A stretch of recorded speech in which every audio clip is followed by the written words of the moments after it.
Hello.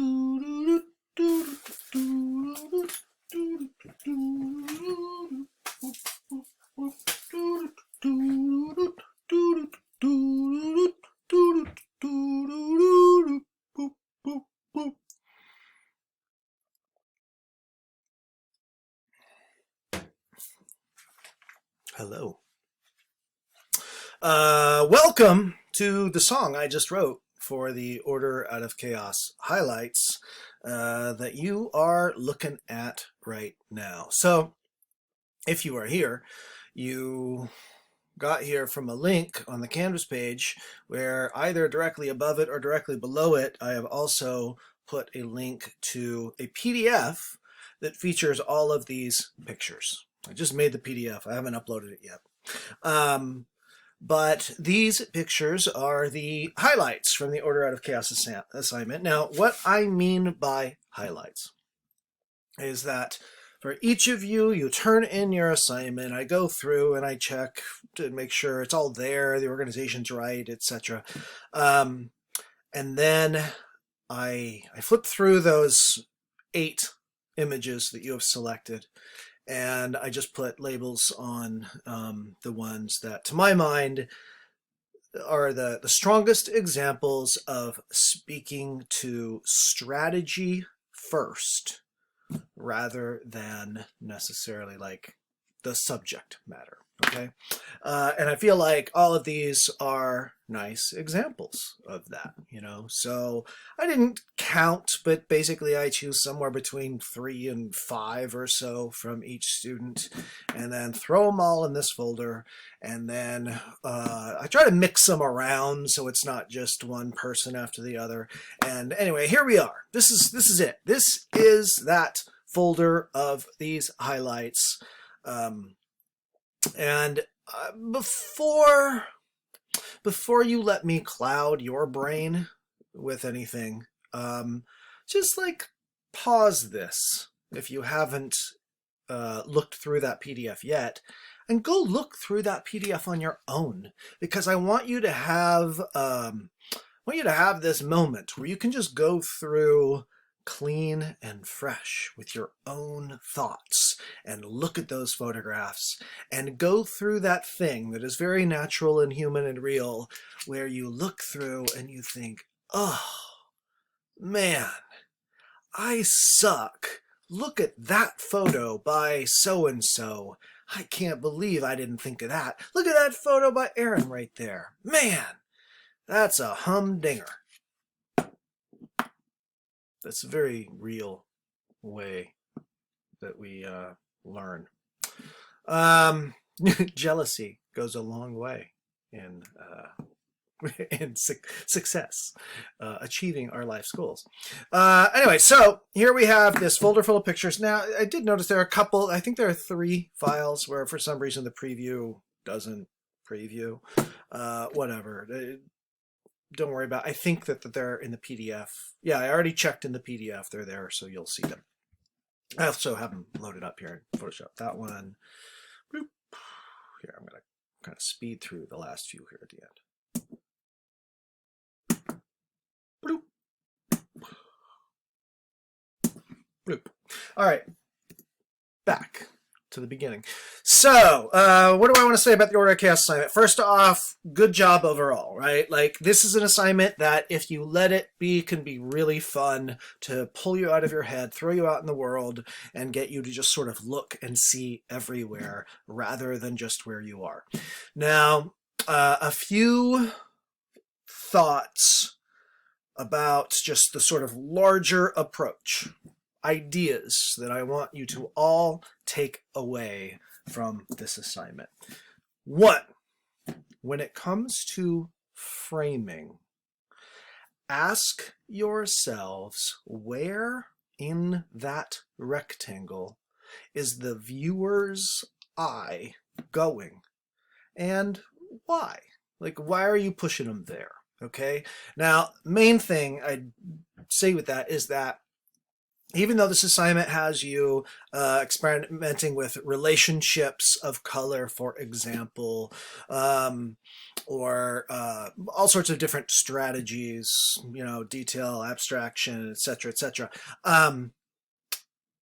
It's always interesting to go through your pictures and see how regularly we go, boom, right to the center of the frame, right? Now, look through your own pictures. Always after this, go back, look at your own pictures. And I just want you to notice how again and again and again and again, you're taking the viewer, boom, right there to the center of the rectangle. Not always, though. Like, here's a good example. Let me pause this here. Here's a good example where Asher's created this relationship between the windmill and the trees. And there's this horizon line toward the bottom there where we don't have anything right there. Just this sort of void, this negative space right there in the center of the rectangle. So it's a nice example of using those two things to create the relationship, but also sort of, spreading them out a little bit so we don't just go splash into the center. Now, I'm just going to go back here for a second because there are a couple here within the mix. Like, I love this picture, Tan. I think this is really nice, really well seen in the tree branches and the yellow dots and the water, but specifically the warm and cool that's coming across between the yellow and the blue in the picture. But one way to make this picture even tighter, better, stronger, let's see, would be to crop it in a way, or at the time of shooting, frame it in a way that isn't safely back from a distance with a thing in the middle of it, but something more like, and now here's where, like, look, cropping, framing, there are a billion different ways we can do things, right? Whoops, wrong tool, hold up. There are a billion different ways we can do things, but what's going on here? What is that? What did I just do? Oh my gosh. I'm using a tool that, like, it's like a new thing. There we go. Anyway, a billion different ways we can do here. So I'm not saying that that's it. I'm not saying that whatever crop I give it right now is the answer. I'm just saying, like, experiment with possibilities. I mean, even so, like, if you want to keep it horizontal, here, for example, is another version of that frame where we still have all the same ingredients, but we get rid of a little bit of that escape hatch up at the top, and we also get rid of positioning that reflection smack dab in the center. I mean, it comes over to the center, yes, but this hot zone right here, where we've got the tree and the water, is actually more about a third of the way in, kind of following this line. Now we could also position it in a much more bold way, something like that. That's not bad, huh? Yeah. Whoops, I don't know what this black thing is. This is like a tool I'd never use in here. We'll deal with that in a minute. So, there we go. So, there you go. Like, different option. Now, the other thing I'd also stress to all of you too is don't forget that, your cameras can turn vertically. And so, you can, here's a very bold and aggressive version of that frame right there, where we get rid of all that outer stuff and really push the viewer into the mystery of that reflection right there.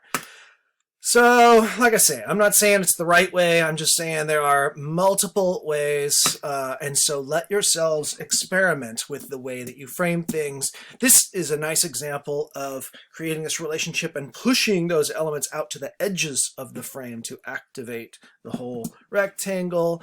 Great example of really heavily weighting the frame down toward the bottom, where we have both this vertical and this little visual sort of waterfall of sorts that is just like pouring that green car into the bottom of the rectangle. Really well seen there, Marcel.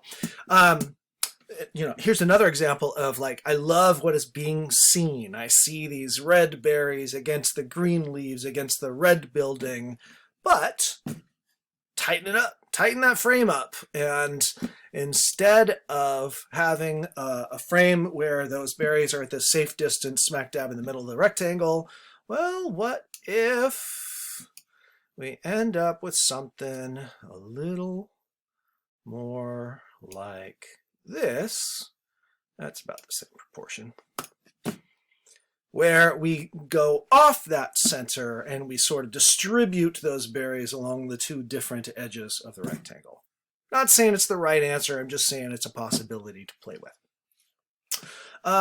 So that's the main thing to think about with framing, because it's so applicable to so many of us. I will include myself in that. I'm not saying don't ever put things in the center of the rectangle, but I'm saying we have such a strong gravitational pull to do so that keep pushing against that. I think this is a good example of a photo that works as is, with that really bold central element, because it's thrown off by this big crack over here, this rupture within the pattern of the frame, right? Now, the one other important technical thing that I'd say is watch out for overexposure. Overexposure is more common than underexposure. This is an example of a photograph that I think is a really nice photo. It's definitely on the side of overexposed, though. We're losing detail here in the highlights. So you want to make sure when you are shooting that you are checking that histogram to ensure that you are not losing detail in the highlights. This is the opposite with digital as with film. When shooting film, it's okay to err on the side of overexposure. With digital, the opposite is true. Err on the side of underexposure to make sure that you're not blowing those highlights out. Let's see. Look how well seen that is. Boom, boom, boom. Nice. But the only way to really make sure that you're not getting that overexposure is shoot the picture, look at the histogram, and then shoot it again if you are clipping. Other things, let's see. And after you go back and look at your own pictures, go back and look at your own pictures and ask yourself, is there a way that now you could crop, for example, that maybe makes the picture even tighter, and then learn from that as you go out and frame with the next thing. I mean, like this, I like what's happening here, doesn't have to have that dividing line in the center. I'm not saying it's bad that it does so, but I'm just saying, like, that one, that one, that one. Look how all of these pictures, boom, take us to the middle, take us to the middle, take us to the middle. They don't have to. Let's see, what else? Make sure, so let's talk about, look at that, really well seen. Like, this is a good example of, like, there are good ingredients here in that picture, but also as you are shooting, go ahead and let yourself do some versions where you tighten that up and make the green on green as aggressive as possible, and then pull back and make some, as subtle as possible. I want to talk about editing. Oh, I think I already opened some up. Let me see.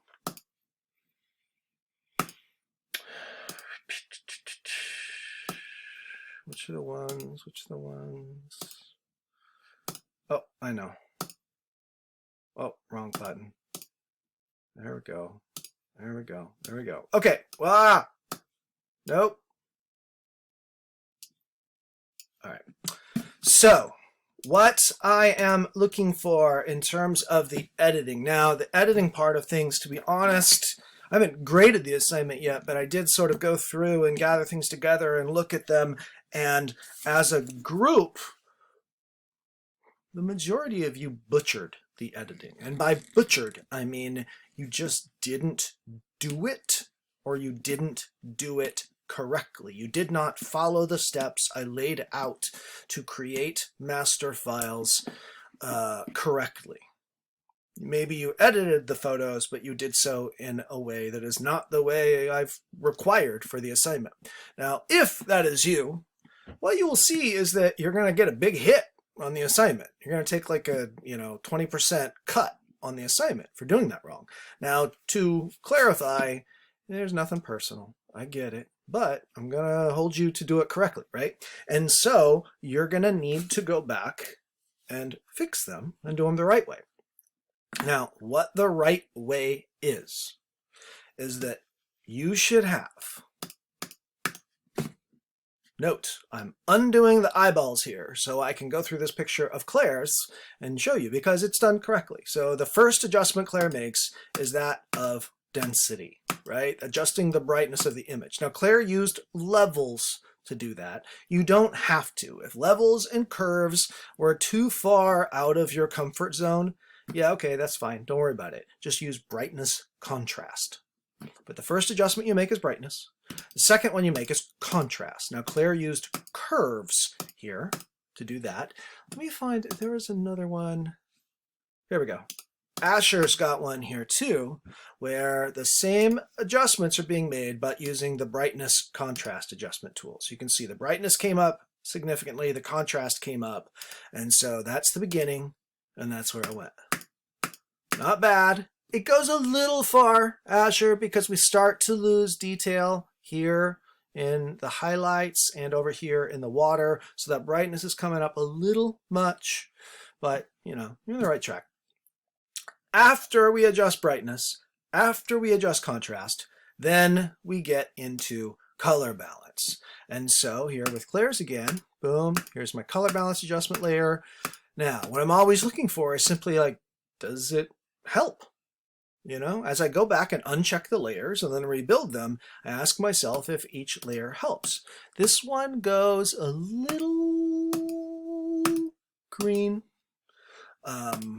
Whoops, property, adjustments, color balance. So there we go. So the blue comes down, the green comes up. Does it help? It's not bad. I feel like it's a little toward the green side of things. Now, when I say green, it is both green and yellow green. Might go a little bit far, but not bad. It looks okay. The one thing about this picture is it is overexposed at the time of shooting. That's why we have this big sort of super blown out area here. So again, at the time of shooting, check your histogram, underexpose if you need to. But at the same time, I'm not saying that the picture is, it can't be used. The picture can totally be used. But as we keep shooting, it's something to keep watching and sort of fine tune those details. I think the picture is really well seen and a good example of like someone photographing people and being quick and capturing stuff on the fly. Well done, Claire. And then, so let's see, let's go to Asher's here with the same color balance adjustment. Boom, boom, boom. What do I see there? So off, on, off, on. So it looks like the blue has come up, the green has come up. Now, this is an example of where it doesn't look bad, but I don't know that it's gone far enough. Okay, now one of the things I would suggest to all of you when you make your adjustments is swing them low and slow. All right, but go too far. So Asher brought the blue up. Now if I keep bringing the blue up, look what happens to those rocks. Like it goes way too far. We start looking purple. Bring that blue back down. Go over toward yellow, and whoa, somewhere over in here is where it really starts to look a little more natural. It's warmer, but the answer, now that goes too far, so we bring it back. So somewhere over in this range. So instead of bringing that blue up, we want to swing it back over toward yellow, and it's somewhere around over in here. Now, what I would always recommend is go too far, come back, go too far, come back, go too far. Do this slowly. And then once you think you have it right, pull it back just a wee bit from where you think it looks good. Often we go a little too far in the process. So just pull it back. So I don't know, somewhere about in there, I think. And then that next step after we adjust color is to adjust the saturation of individual colors. Now, if I check your saturation adjustment and you've adjusted saturation here, you're doing it wrong. It's got to be with the individual colors. So I go into the reds, boom, up 20 points there. The yellows up 10 points, you know. So when I toggle that on and off, what's happening here is Claire has popped those little bits of color out. Boom, boom, boom, boom, boom, boom, boom, boom. Like so. And I think it looks all right. Like, it's a little much. It's kind of like the pancakes have maybe a little too much syrup on them, but they're still very sweet and delicious, and they're still warm. They're still warm, Claire. But they're chocolate chip pancakes, and now they have a lot of syrup on them too. Let's see this one with Asher. What we got? Saturation. Boom! Look at the way that one starts to glow a little bit. So we get in there and you can see that the saturation adjustments, I'll tell you right now, you look at that yellow and you can see it's come up 19 points, you know, almost 20 points. So what that means is, boom, the bright parts of the greenery really push out and punch out. Maybe a little much, but you know, we're getting the hang of it. So all in all, like these, even though I'm picking on Claire and Asher here, I also want to compliment Claire and Asher here because both of you followed the correct steps. Well done. Same thing, this image that Solera has adjusted is, you know, really well adjusted. You know, that first step darkens it up a little bit, increases the contrast a little bit. And then the color balance adjustment is subtle, but you can see that basically like this building in the background, it warms up a hair. So the blue has come down. The green has also come down a little bit. And then the saturation adjustment here, you can basically see it most in this tent right there in the foreground. And you can see a little bit happening up back here in the building where those little spots of color pop out. So well adjusted, Solera. Like, I think that's, you know, good seeing. Now this one, Jody also followed all the correct adjustments here, but there's one thing that I want to stress to make sense of. So here in the brightness contrast, yep, okay, looks pretty good. Made it darker, put the contrast up. Now, color balance, I want you to notice how there's not any change in the color balance. Now, there's a color balance adjustment layer. Toggle it on and off. There's a tiny something happening here. Now, when I look at the adjustments, though, we have blue and green coming up 9 points and red coming up 10 points. So go back and watch those adjustments when I walk you through on the screencasts, and you will notice that I make sure to say, start with blue, adjust blue first, and then only if you need to, go to green, and then don't adjust the red and cyan. The reason I show you this is to make sure that you understand that basically when the green and blue have been brought up in the way that they are here, what that's doing is it's pulling the color away from magenta and yellow. You know what magenta and yellow in equal parts together is? Red. And so the picture has basically been made 9 points less red or more cyan, but then that adjustment to bring the red up has neutralized that adjustment. So there's been a lot of tinkering here, but it doesn't go anywhere color-wise because it went toward red in one direction and away from red in the other direction, and still, so it just kind of looks the same, right? Watch what happens if I get rid of those 10 points of red. Boom, there you go. There's an adjustment that you can see. I'm not saying it's the right thing, but I'm saying you can see it. And then when it comes to that hue saturation, watch out for this. You don't want to tinker with the hue. You don't want to tinker with the saturation in the master channel. Just use that tool for adjusting the saturation of individual colors, where you get in here and adjust these. And that is because, again, your cameras aren't always good at recording color. Let's see.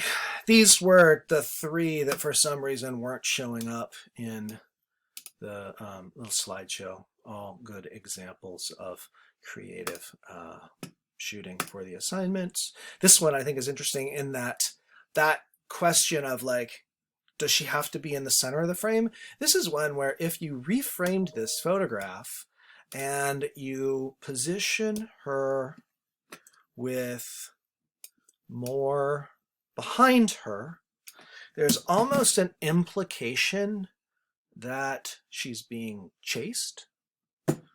If you position her, whoops, with more in front of her, we could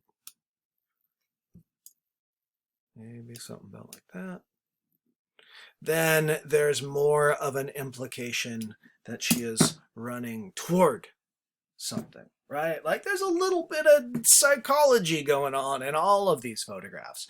But both of those two different cropping options or framing options I just gave you are just examples of where, like, you know, just keep watching that tendency to go boom, center, center, center, center. Okay.